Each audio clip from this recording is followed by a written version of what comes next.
7 மாத கர்ப்பிணியான கஸ்தூரி ரயில் பெட்டியிலிருந்து கீழே விழுந்து உயிரிழந்த கொடுமைச் சம்பவம். தென்காசி மாவட்டம் சங்கரன்கோவில் தாலுகாவிற்கு உட்பட்ட நல்லூர் கிராமத்தைச் சார்ந்தவர் தான் சுரேஷ்குமார். இவரோட மனைவி பேரு கஸ்தூரி, 21 வயசு. கஸ்தூரிக்கும் சுரேஷ்குமாருக்கும் திருமணமாகி 8 மாதங்கள் ஆகிறதா சொல்லப்படுது. கஸ்தூரி 7 மாத கர்ப்பிணியா இருக்காங்க.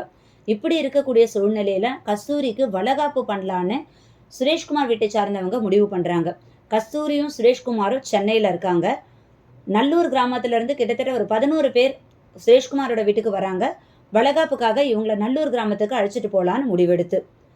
நல்லூர் கிராமத்துல திருவிழாவும் நடக்கும் போல இருக்கு. திருவிழாவை முடிச்ச கையோட வளகாப்பை பண்ணிடலான்னு முடிவு பண்றாங்க. சுரேஷ்குமாரும் கஸ்தூரியும் இதுக்கு சம்மதிச்சு அவங்களோட சுரேஷ்குமார் வீட்டோட இவங்களும் கிளம்பி எக்மோர் ரயில்வே ஸ்டேஷனுக்கு போறாங்க. ட்ரெயின் ஏறுறாங்க. ட்ரெயின் போயிட்டு இருக்கு.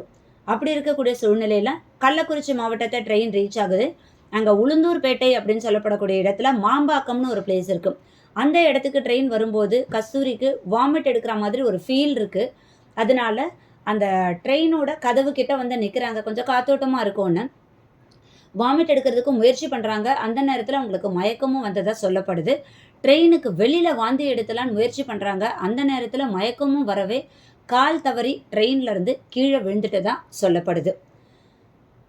கஸ்தூரி கீழே விழுந்ததும் அவங்க குடும்பத்தை சார்ந்த உறுப்பினர்கள் கஸ்தூரி கூட வந்தவங்க என்ன பண்ணுறதுன்னு தெரியாமல் யோசிக்கிறாங்க. அந்த நேரத்தில் அபாய சங்கிலி ஞாபகத்துக்கு வருது. அபாய சங்கிலியை பலமுறை பிடிச்சி இழுக்கிறாங்க.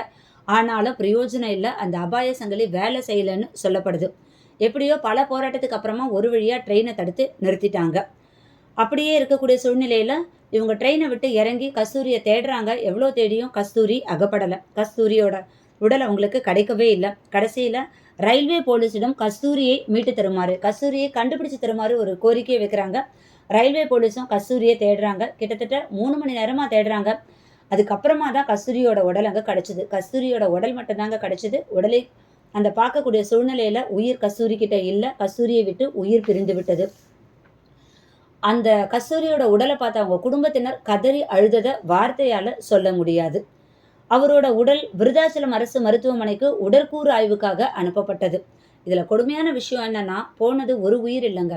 கஸ்தூரி மட்டும் இல்லாமல் கஸ்தூரி வயிற்றில் இருக்கக்கூடிய அந்த குழந்தையும், கஸ்தூரியோட உயிரும் கஸ்தூரி குழந்தையோட உயிரும் போனதுக்கான காரணம் அந்த அபாய சங்கிலி வேலை செய்யாததா, இல்லை கஸ்தூரி அந்த ட்ரெயினோட கதவு கிட்ட வந்து நின்னதா? ரெண்டுத்துல எதுன்னு தெரியாதுங்க. எது எப்படியோ போனது 2 உயிர்.